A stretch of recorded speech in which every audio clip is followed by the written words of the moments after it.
Sí, buenas noches a todos del grupo Spine Webinar y pues agradecerles nuevamente que se hayan conectado para esta última charla. Es un tópico de urgencias y tiene como nombre el síndrome de Cauda-Equina, que es realmente una urgencia quirúrgica de las pocas que hay en cirugía de columna, aunado a las fracturas o algún problema de tipo neurológico, por lo que tengamos que descomprimir las estructuras neurológicas. Y bueno, hablar sobre síndrome de Caudequina es es un tópico para varias especialidades.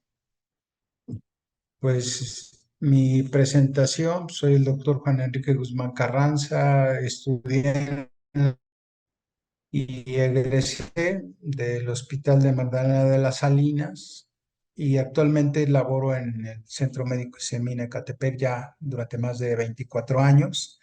Ahí trabajo como médico ortopedista y estamos en el área especializada de la cirugía de columna vertebral. El síndrome de Caudequina es una entidad en la cual se van a comprimir todo lo que está por debajo del cono medular, que son las raíces o la cola de caballo, y que van a condicionar una serie de signos y síntomas que van a afectar a la parte de la disfunción vesical, al intestino, a los órganos sexuales y afección a las extremidades pélvicas, ¿no? Entonces es un problema serio, es un problema grave en el cual cuando un paciente llega a un servicio de urgencias con estas características, es importante tomar en consideración la urgencia como tal y darle la prioridad para un tratamiento quirúrgico, de tal manera descomprimir la caudequina, porque esta entidad está subdiagnosticada y que si dejamos pasar las horas o los días, pues va a haber mayor deterioro de tipo neurológico y sobre todo a nivel de órganos sexuales y el problema también de la disfunción vesical por incontinencia urinaria o retención de la misma o problemas del esfínter anal. Entonces, esta entidad cuando se presenta de esta manera, pues tenemos que actuar para poder llegar al diagnóstico preciso y poderle darle la solución que tienen nuestros pacientes, ¿no? Entonces, ¿cuáles son las causas que dan origen a un síndrome de Caudequina? Pues una de las más de porcentaje que se presentan en los servicios de urgencia, pues es la hernia de disco central o la hernia gigante, y que esto va a condicionar ese síndrome característico en este tipo de pacientes, sobre todo en gente joven. Puede haber una afección o un colapso a nivel de la columna vertebral por metástasis por debajo del cono medular. Pueden haber hematomas extradurales o aracnoiditis posterior a un bloqueo mixto o subaracnoideo, la parte traumática o un problema de tipo hemorrágico y otras entidades más como las metástasis que nos van a condicionar este tipo de daño, ¿no?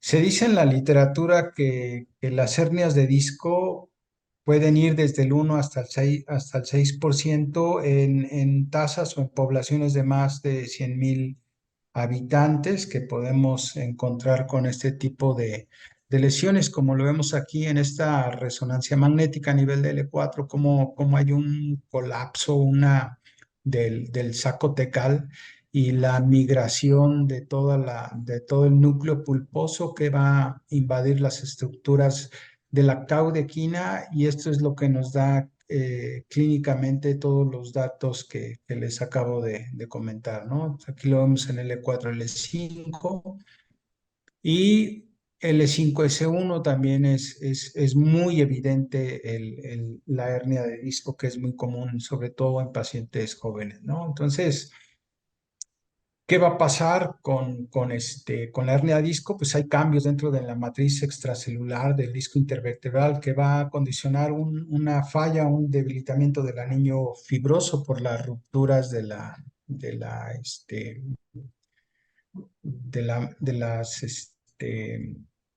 las capas que conforman el disco, por lo que va a ser susceptible a la ruptura y salida del material al conducto raquídeo. Es importante considerar pues, los factores ocupacionales que son las que de alguna manera van a influir, como en el deporte o la gente que carga objetos pesados, la torsión, la flexión de tipo repetitiva que nos van a llevar a condicionar un problema de hernia discal.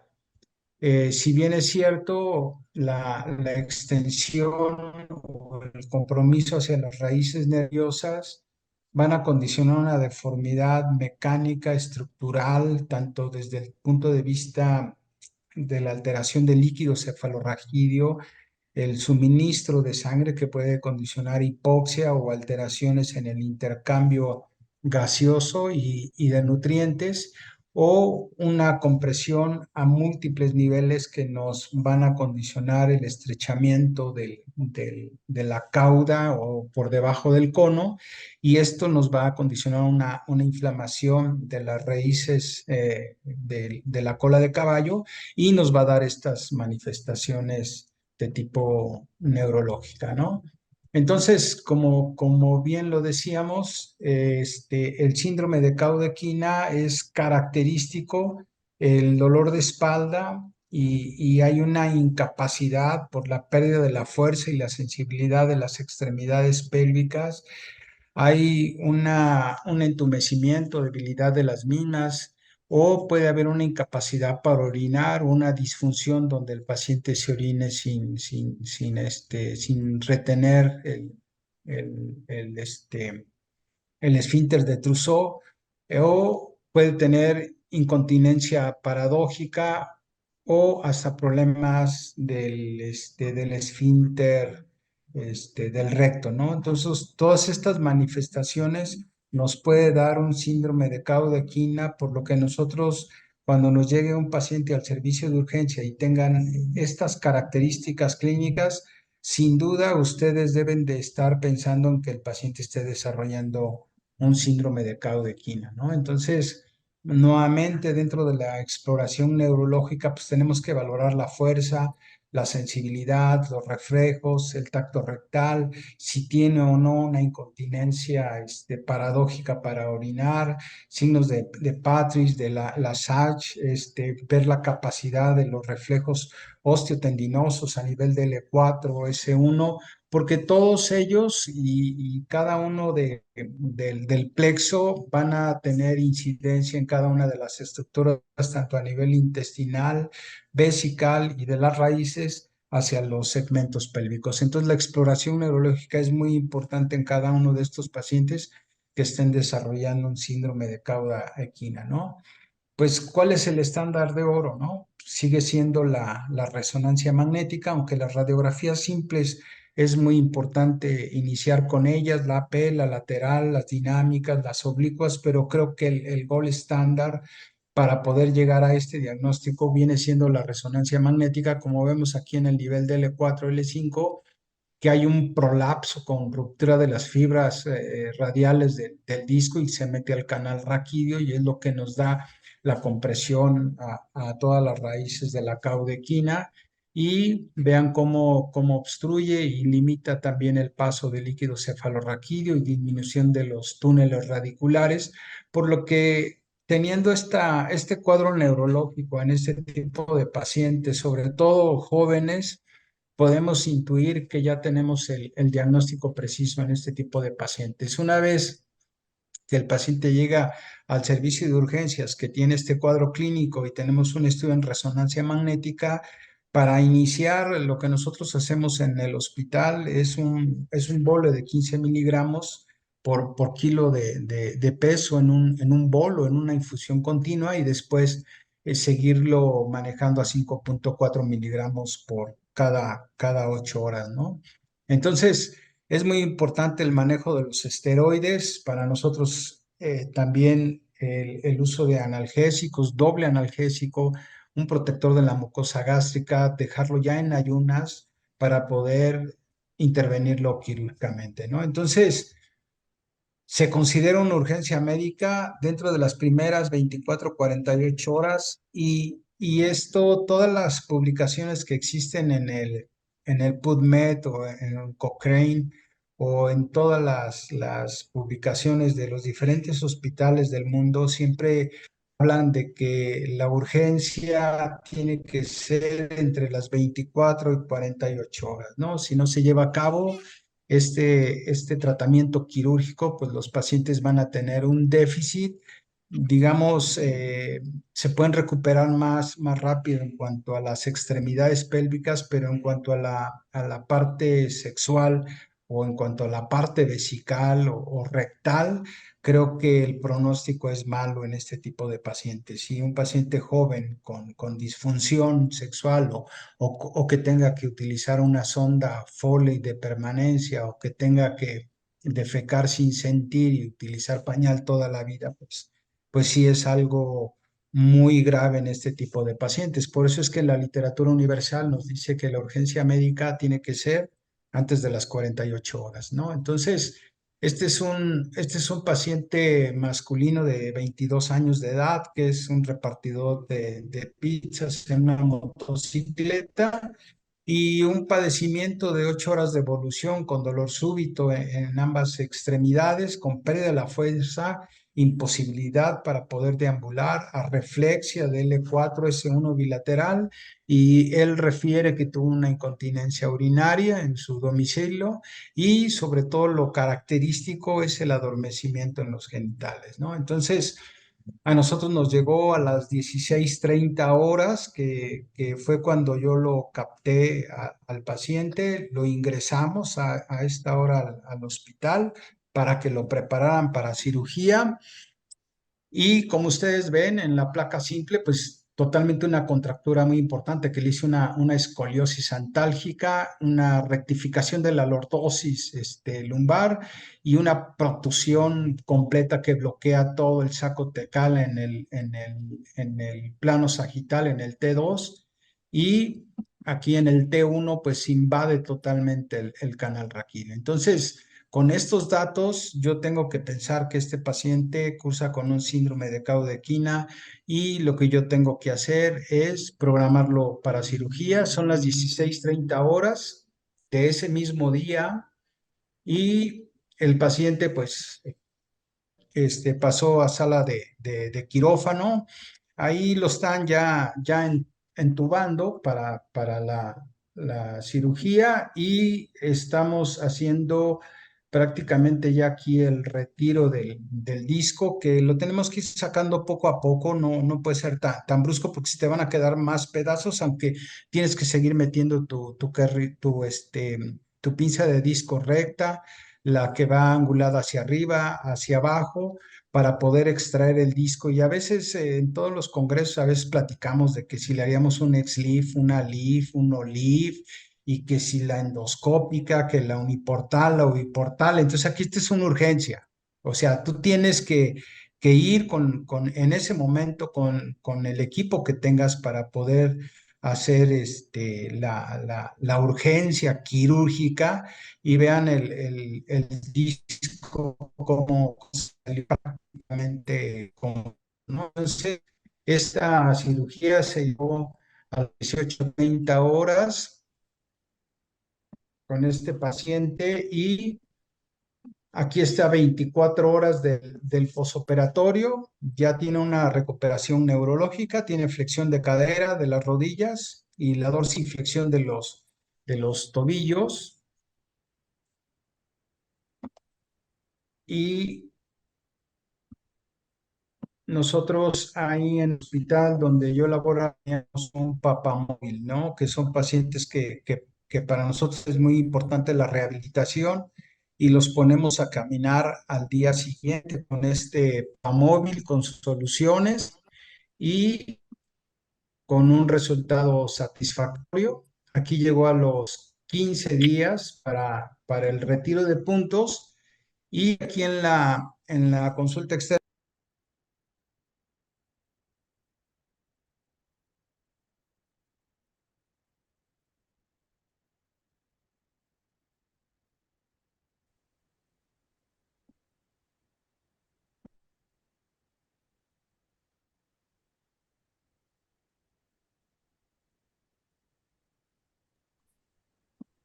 Se ¿sí me salió su... escuchan? Sí, ya lo escuchamos, pero se salió su plática, maestro. Sí, lo que les comento es que es una marcha que todavía no realiza punta y talón, como que tiene el pie en segadora por los nervios peroneos, pero ya es factible la marcha en estos pacientes después del procedimiento quirúrgico de urgencias. Es otro caso de una No mujer se, no, de 26 años de edad que no no se tiene ve un... no se ve su pantalla, Sí, maestro. No se ve su pantalla.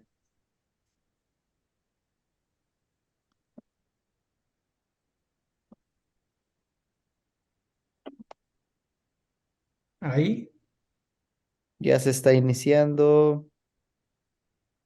Se está iniciando.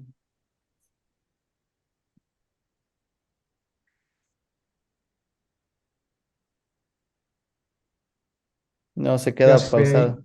No, no se ve. Como que se quiere iniciar, pero yo creo que es por el internet.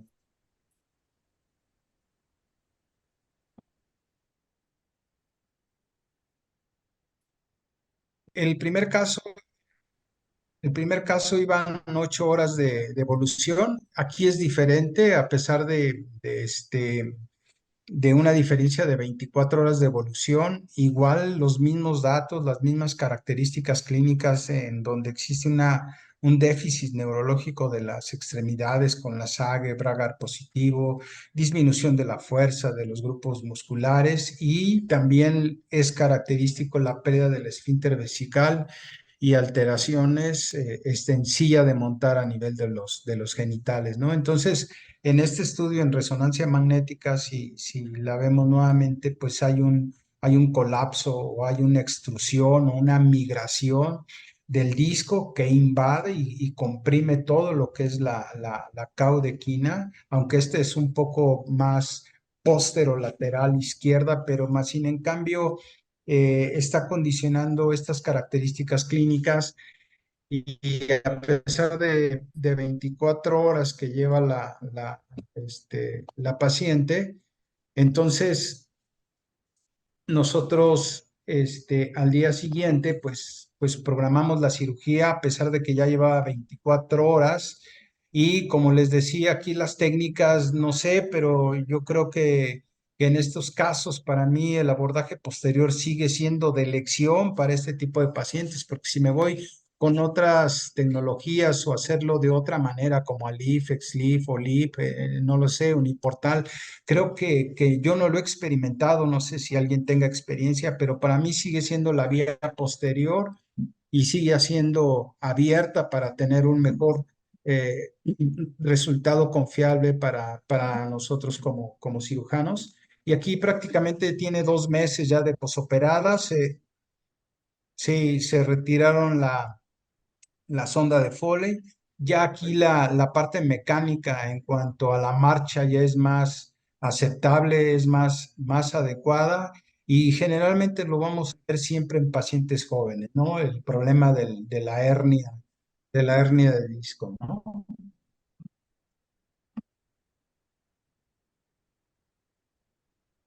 Ahí está tratando de hacer la sentadilla, pero vamos.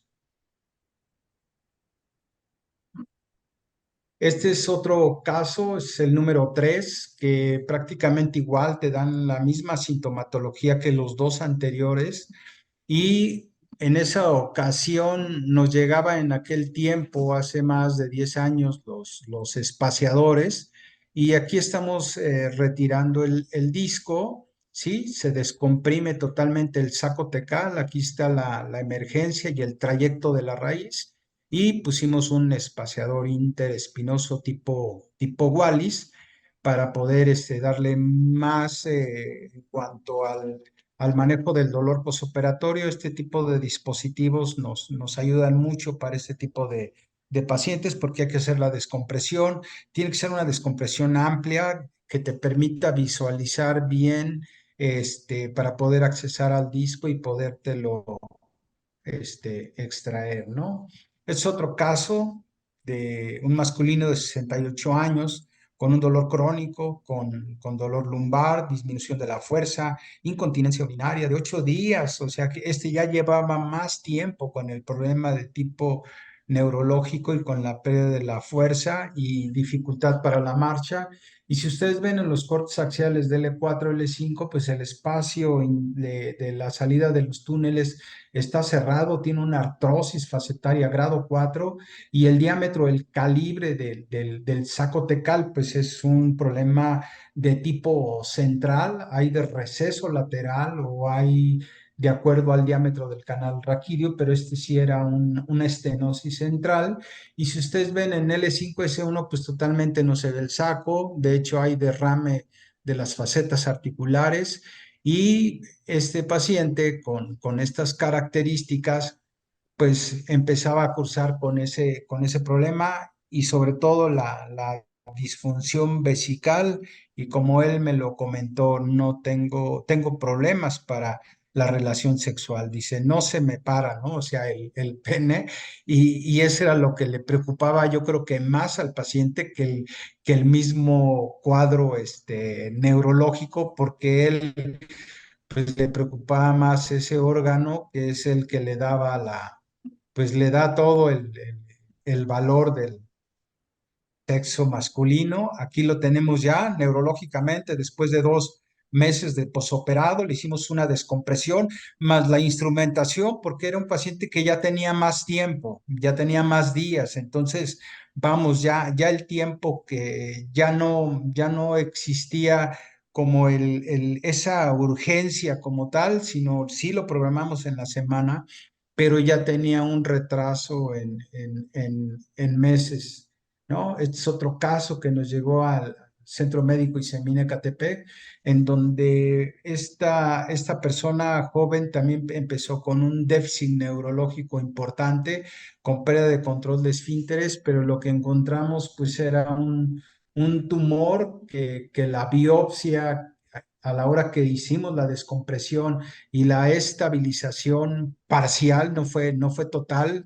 Creo que por las características del ependimoma anaplásico grado 3, de acuerdo a la Organización Mundial de la Salud, eso fue lo que nos dio el reporte histopatológico y aquí tenemos el reporte de la doctora Chan. Entonces sí era un tumor con un comportamiento muy agresivo que dio un síndrome de Caudequina y aquí vamos, aquí hay algo que tenemos que seguir investigando este tipo de pacientes para determinar cuál sería la mejor recomendación para intervenirnos quirúrgicamente, ya que está invadido toda la estructura del cono hacia abajo, ¿no? Me han tocado pacientes que nos han llegado a la consulta externa con un síndrome de Caudequina posterior a un evento mixto, epidural o subdural, que son pacientes que van a ser sometidos a una cirugía de otras áreas, no necesariamente de columna, sino que nos han llegado porque son de tipo ginecológico, de cirugía general para algún tratamiento de vesícula biliar, de vías urinarias, etcétera. Entonces, estos pacientes que nos han tocado por consulta externa ya son pacientes crónicos y lo único que nosotros hacemos, vamos por el problema de tipo inflamatorio a la cauda que hacen aracnoiditis. Estos pacientes los mandamos a rehabilitación, no los operamos, los mandamos a urología para que den el pronóstico de la vejiga porque sí es un problema bastante serio la aracnosis. Ahí lo traes o lo vas a traer toda tu vida ahí en la espalda y esto pues por una cuestión de un problema de tipo anestesia. ¿Continúo? ¿Se escucha? Y Doc, sí se escucha. Este es otro caso de una paciente que me acaba de llegar, no tiene mucho, hace como 2 meses, femenina de 26 años de edad, originaria de Amozoc, Puebla. Tuvo un antecedente de una gesta que fue anembriónico y hace 2 años requirió el grado y actualmente tiene un bebé que lo seguía amamantando cuando me vino a ver aquí a la consulta externa privada y empezó con déficit neurológico después del parto y lo que vemos aquí tanto en el T1, sí, hay una zona hiperintensa a nivel de por debajo del cono, es un tumor enorme que invade todo el canal raquídeo y lo volvemos a ver aquí en el otro corte sagital. Y ante estas características, esta paciente, como le digo, está en fecha de noviembre del 2023. Así vimos sus cortes en resonancia magnética, tanto en el T1 como en el T2, y pues hay un bloqueo enorme a nivel por debajo del cono, y y en los cortes axiales, pues totalmente en los cortes de abajo está el bloqueo. Es hiperintenso, que puede ser un tumor de características muy, muy vasculares. De hecho, en el corte sagital de toda la columna vertebral, aquí vemos vasos que van hacia el cono. Entonces, este tumor era muy dependiente de los vasos sanguíneos que irrigaban a este tumor, y ante el déficit neurológico que tuvo la paciente y el cuadro clínico de las extremidades pélvicas, bueno, pues tuvimos que entrarle a la cirugía, y ahí cuesta mucho trabajo quitar el tumor porque trae un vaso arterial y venoso que lo tuvimos que ligar a nivel de, este, de L2, L2, L1. Le hicimos la instrumentación porque como estábamos en zona de transición, entonces al quitar el arco y exponer el saco tecal y extraer el tumor, íbamos a dejar inestable la columna, y el resultado fue un ependimoma mixopapilar, ¿no? Ese fue el diagnóstico que nos dieron. Esta es la parte donde ella tenía que utilizar ya la andadera para poder sostenerse por la pérdida de la fuerza de las extremidades pélvicas, y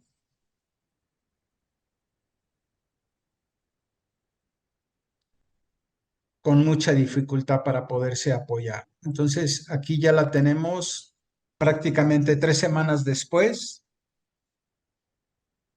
en donde retiramos puntos. Ya no trae la sonda de Foley porque sí la tuvo como 10 días aproximadamente. Se le empezaron a hacer los ejercicios vesicales y la paciente estuvo mucho mejor cuando me llegó a la consulta. Y como son pacientes foráneos, todo lo hacemos a través de videollamadas o para ver la evolución de estos pacientes.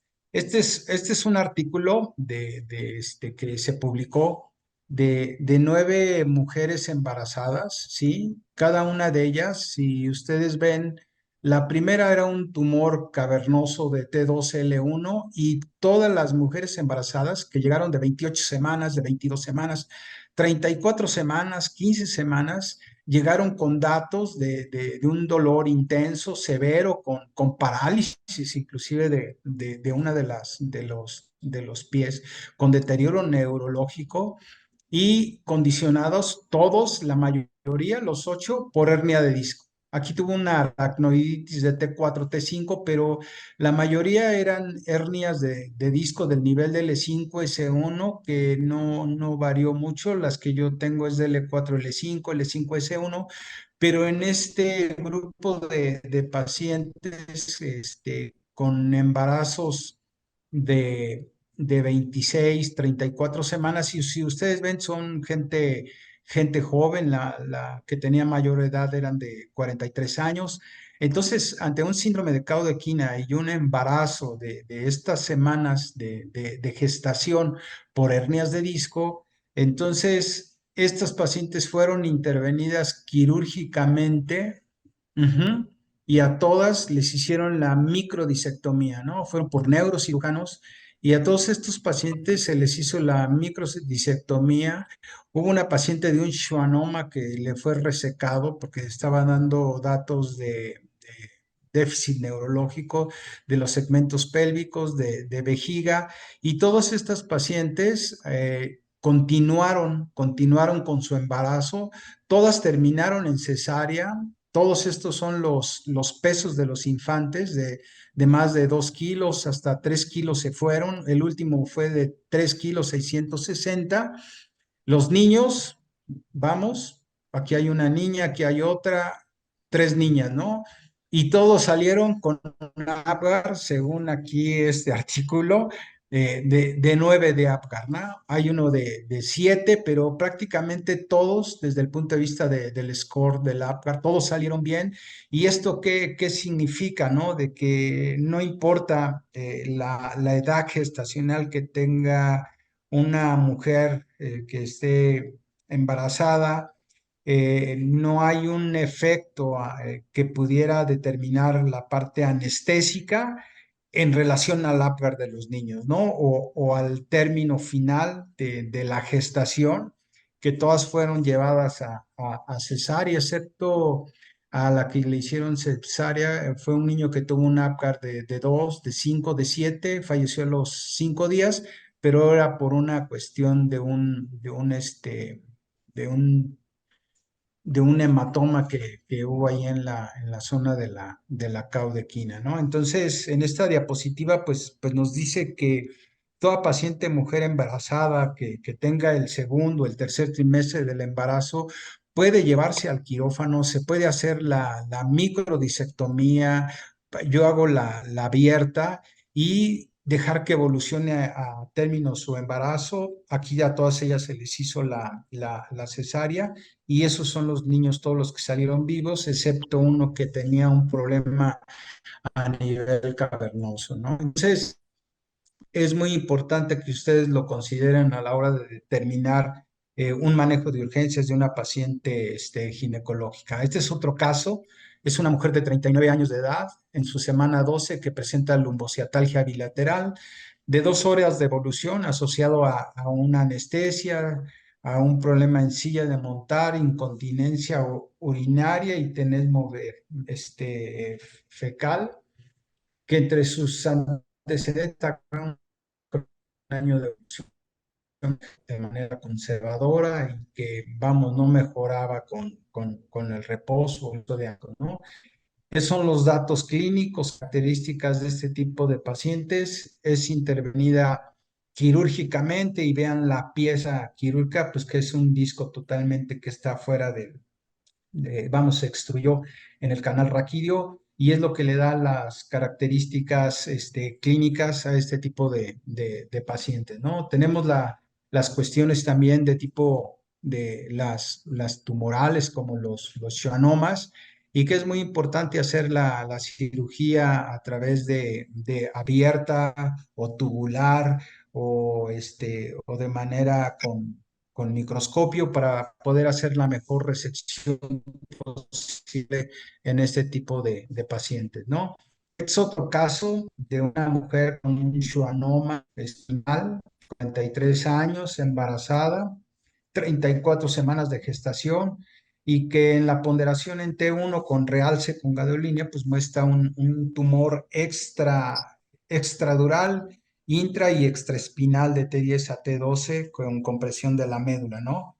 Fue remitido al servicio de neurocirugía con diagnóstico de un síndrome de Caudequina y parálisis del pie de 34 semanas de gestación para lo que sería una cirugía de urgencia. Entonces, ustedes ven desde T10 hasta T12 es una masa enorme que comprime pues prácticamente toda la médula espinal y que termina o aterriza en el cono y ven cómo se mete al canal en los cortes axiales y pues lo invade de una manera impresionante. Entonces, si tiene un síndrome de Caudequina, tiene esa parte tan importante como una urgencia, pues vamos, tenemos que tener todos los insumos o todo el equipamiento hospitalario para que estos pacientes se puedan intervenir quirúrgicamente, ¿no? Entonces, el síndrome de Caudequina por una hernia de disco lumbar, su demora va a tener muchas repercusiones en el pronóstico de ese tipo de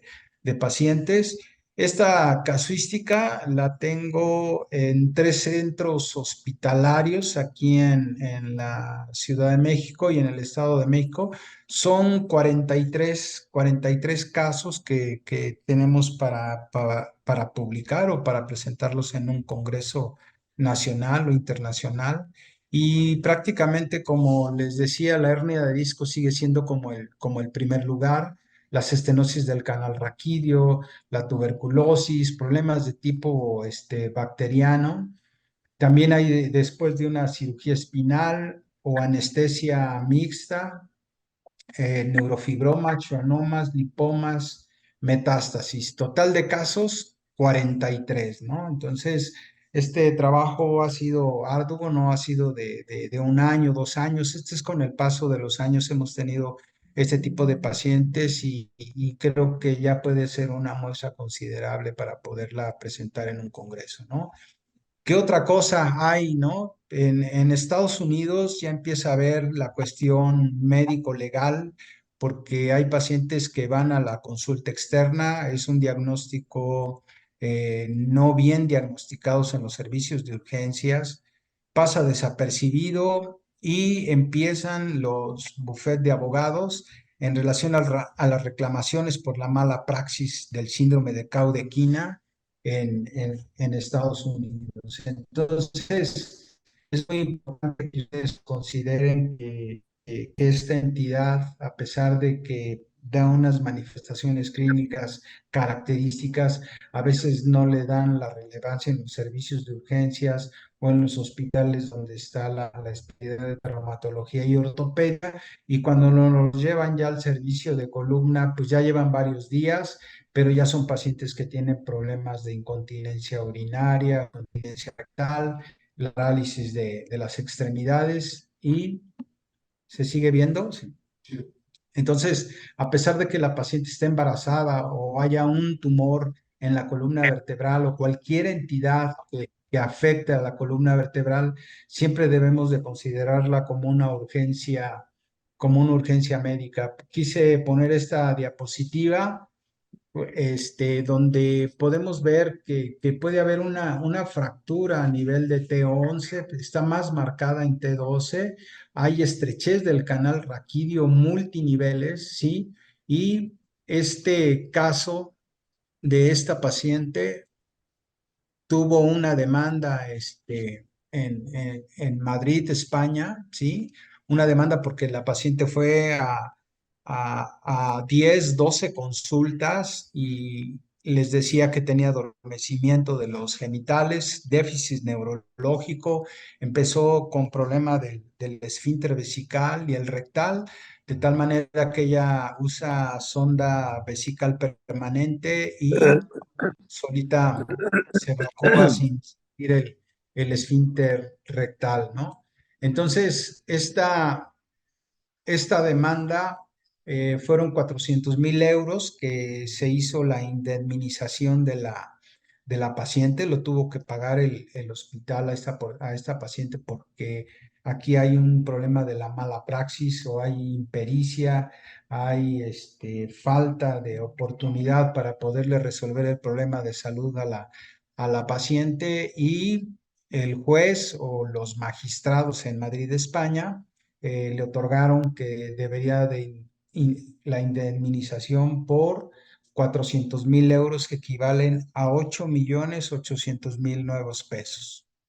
Tuvimos una demanda igual de un anestesiólogo aquí en México, que ella tuvo que pagar por un bloqueo mixto, tuvo que pagar, actualmente le descuentan como el 35% de su salario hasta que la paciente fallezca o el anestesiólogo, ¿no? Entonces, cada día empiezan a haber demandas por negligencia médica o por mala praxis en pacientes que tienen síndrome de cauda equina. Por su atención y muchas gracias. Acepto comentarios.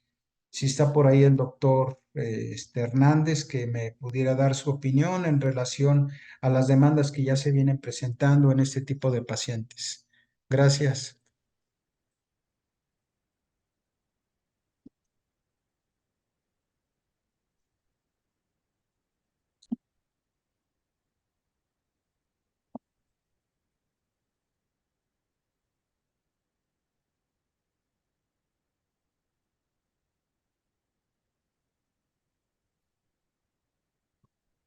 Creo que no está el doc, ¿verdad?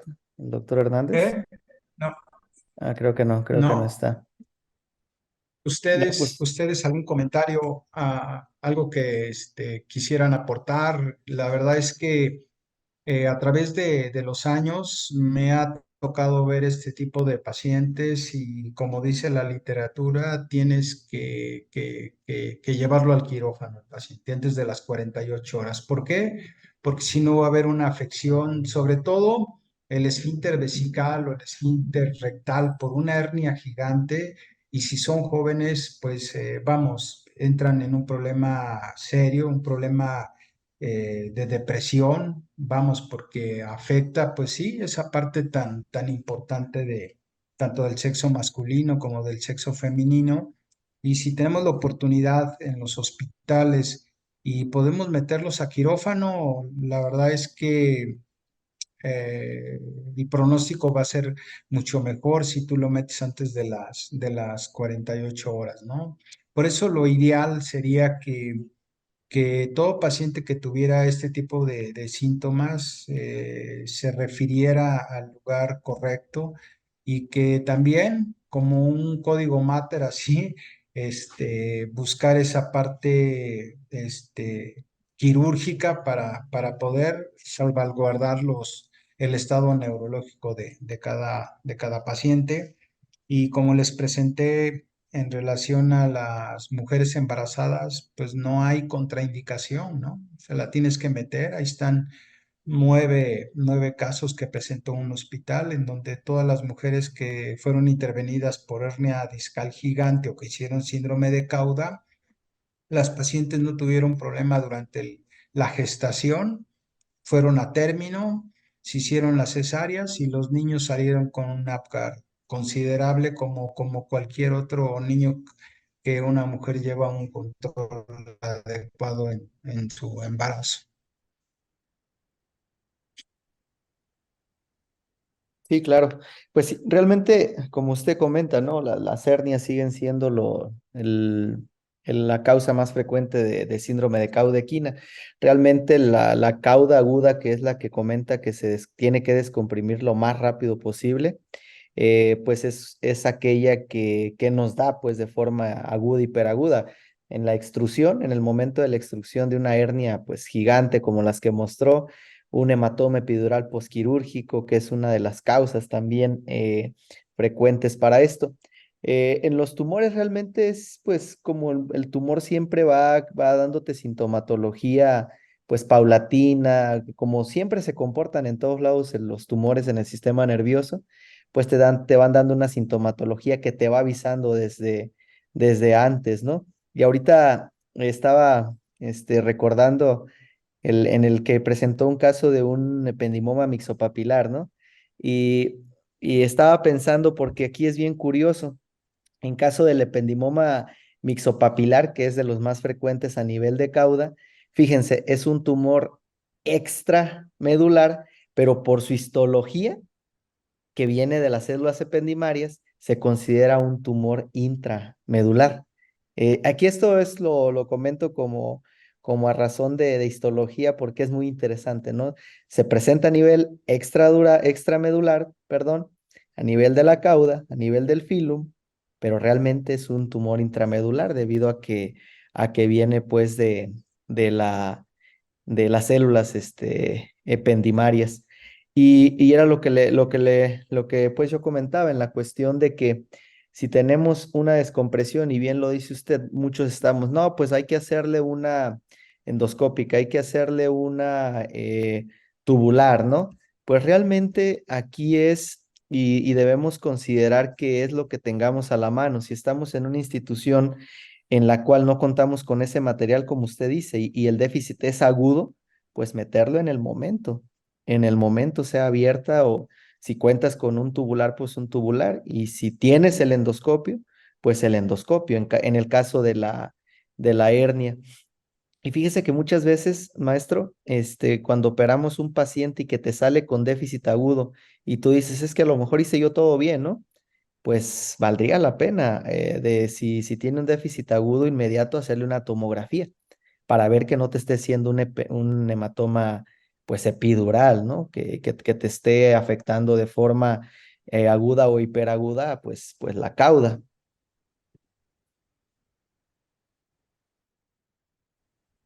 De hecho, me metí a revisar lo que hablan, la experiencia que han tenido los ginecólogos sobre los objetos epidurales o suprarales o puede haber el problema de tipo inflamatorio, la aracnitis o puede hacer el hematoma y que, como dices, pueda comprimir las estructuras neurológicas, pero lo más grave en ellos es el neumoencéfalo, ¿no? Que son pacientes que después de un bloqueo a publicaciones que son pacientes que han tenido que ir a la terapia intensiva porque se empiezan a deteriorar, pero a nivel de tallo cerebral, ¿no?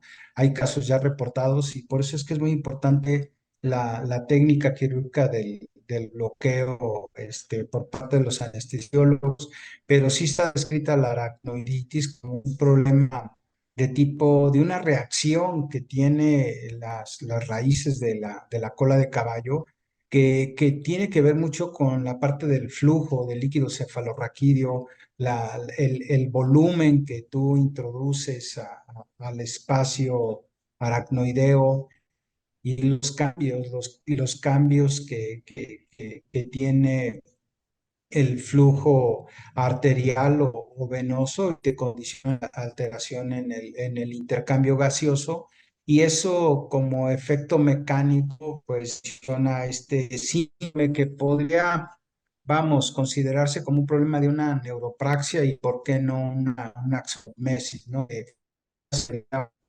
un estudio de electromiografía, pero aquí volvemos nuevamente a retomar los casos de los problemas de si todos los pacientes que se instrumenten de una de es porque pues ahí tenemos, ¿no? Toda la cauda, tenemos todas las estructuras neurológicas y de alguna manera los potenciales es un navegador que le permite al cirujano la descompresión, la instrumentación, pero estos casos tan especiales, y sobre todo que ataca a gente joven, la hernia discal, y que nos da un síndrome de estas características, pues hay que entrarle, ¿no? La hora que sea, hay que entrar para poder descomprimir y tengan un mejor pronóstico este tipo de pacientes. Sí, claro. Por ejemplo, ahí pues como una fractura aguda, ¿no? Una fractura aguda que invada ahí el conducto raquídeo a nivel de cauda, a nivel de cono, epicono, que son diagnósticos diferenciales de la cauda, pues es urgencia, ¿no?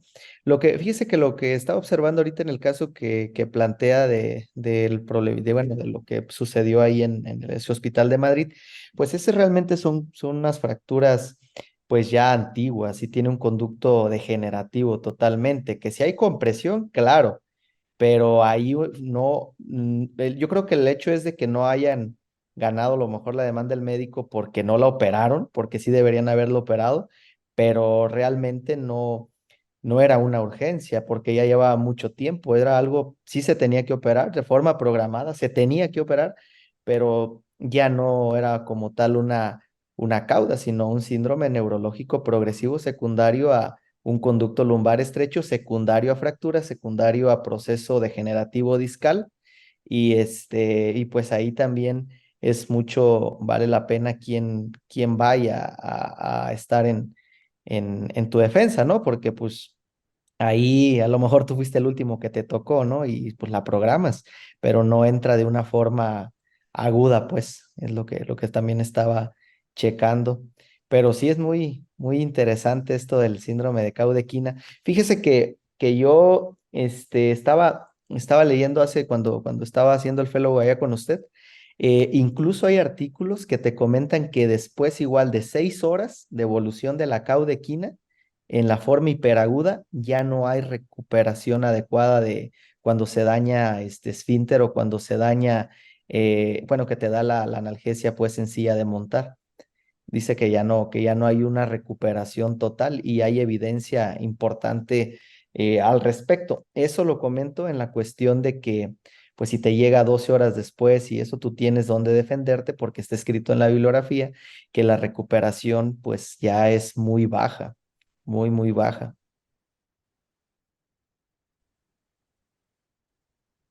Y sí, una vez es correcto, una vez que el paciente tiene alteración del esfínter vesical y el esfínter anal, eso te está diciendo que, pues, que el pronóstico va a ser incierto en este tipo de pacientes y que am, habría que hacer como platicábamos, ¿no? Anteriormente, yo espero que en el 2024 ya podamos tener estudios multicéntricos para diferentes patologías que realmente nos puedan facilitar el que estos pacientes se puedan intervenir quirúrgicamente lo antes posible, ¿no? De los que sí tenemos muchos son los fracturados, es igual, hay que meterlos de manera inmediata. Le siguen ahí los mielopáticos, ¿no? Los pacientes que tienen cuadriplegia o que ya tienen un Hodgman o un Lermité muy marcado. Entonces, y si vemos en resonancias magnéticas las zonas hiperintensas donde ya hay una mielomalacia, pues hay que meter estos pacientes como el síndrome de la cauda equina, ¿no? Así es. ¿Estás ahí, amigo? Está creo, el doctor Ricardo Ortega. Amigo, andas por ahí con el micrófono. Doctor Ortega, a ver si está disponible.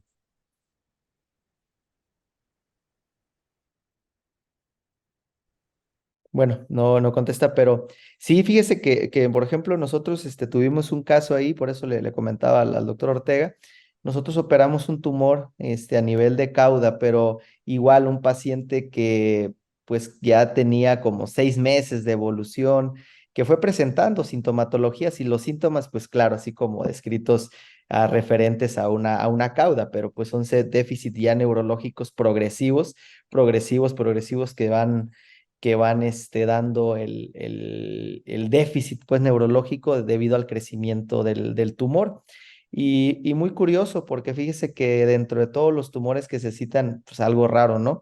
Nos reportaron un coristoma espinal ahí del filum, y pues algo muy raro. Nosotros, de hecho, pensábamos por las características que era pues un ependimoma mixopapilar, que ahí en el filum es lo primero que tienen que pensar los residentes que están aquí conectados. Es de las primeras cosas, después pues schwannomas, meningiomas, etcétera. Pero pues un coristoma nunca, nunca lo pensamos, ¿no? Que es un tumor que tiene muchos tejidos bueno, son tejidos sanos, pero de otro lado. Por ejemplo, ahí había tejido gástrico y tejido prostático y se hizo inmunohistoquímica y fue lo que se reportó. Incluso lo publicamos pues por la rareza del caso, pero el paciente posteriormente se quitó todo el tumor, afortunadamente, pero quedó con déficit parcial severo del esfínter urinario y él ya después decía que sentía un poquito más, pero queda con la anestesia de silla de montar debido a que estaba muy lesionado y llevaba pues mucho tiempo. Recuerdo que eran como 6 meses. Y pues es a lo que vamos. Una vez que hay una afectación, como usted dice, de la caudequina, la recuperación le cuesta mucho al paciente. Es como los pies péndulos. Cuando se extruye la hernia y nos da un pie péndulo a nivel de L4, L5, L5, S1, cualquiera de los dos niveles, pues para recuperar un pie péndulo, ya cuando pasan días, es muy difícil. Yo tengo dos pacientes operados con déficit motor de pie péndulo y no se han recuperado. Como 2 meses después llegaron pues a la consulta con el pie caído y ninguno de esos, así, tengo dos específicos que no se recuperaron y se le quitó toda la hernia, pero pues llegan pues tarde, como usted dice, a la consulta desgraciadamente. Sí, pues es correcto, doctor Sosa, y algo que quisieras comentar del cierre de este año y qué viene después para Spine Webinar. Ah, pues sí, claro. Bueno, pues muchas gracias, doctor. Muchas gracias por su excelente ponencia. Ya próximamente la subiremos al YouTube. Y pues bueno, ahorita se pausan por estos días, se pausan las ponencias y vamos a regresar ya hasta enero. Ahí les estaremos avisando en el chat. Y pues estén presentes para lo de los carteles, lo de el próximo Congreso de Spine Webinar el próximo año y vendrán cosas buenas para seguir trabajando en este proyecto y seguir aprendiendo todos de todos. Pues muchas gracias, maestro, y buenas noches a todos. No sé si quiera despedir el año. Sí, pues muchas gracias a pues, todos los que se han conectado durante todas estas pláticas de Spine Webinar. Creo que son muy importantes para cada uno de nosotros que estamos en estos temas de la cirugía de columna y que lo que hemos hecho con el doctor Sosa y un servidor es precisamente difundir la cuestión académica sin ningún conflicto de interés, y lo que vamos a buscar siempre va a ser la excelencia, y que gracias a ustedes que se conectan, pues es eso, ¿no? Hacer amigos, comentar los casos que tenemos, discutirlos y llevar esta plataforma lo más alto posible en el país, y poder cruzar las fronteras con la finalidad de tener una plataforma inteligente que nos permita la mejora para nuestros pacientes, y pues continuar, no pararle y seguir haciendo este proyecto para que tengamos esa, pues sí, esa experiencia y tener opiniones de cada uno de los que entran a estas pláticas para hacer mejor, y por qué no, si nos vemos en los congresos, saludarnos, platicar, y como les he dicho, están las puertas abiertas en el Centro Médico Isemine Catepec, el que guste.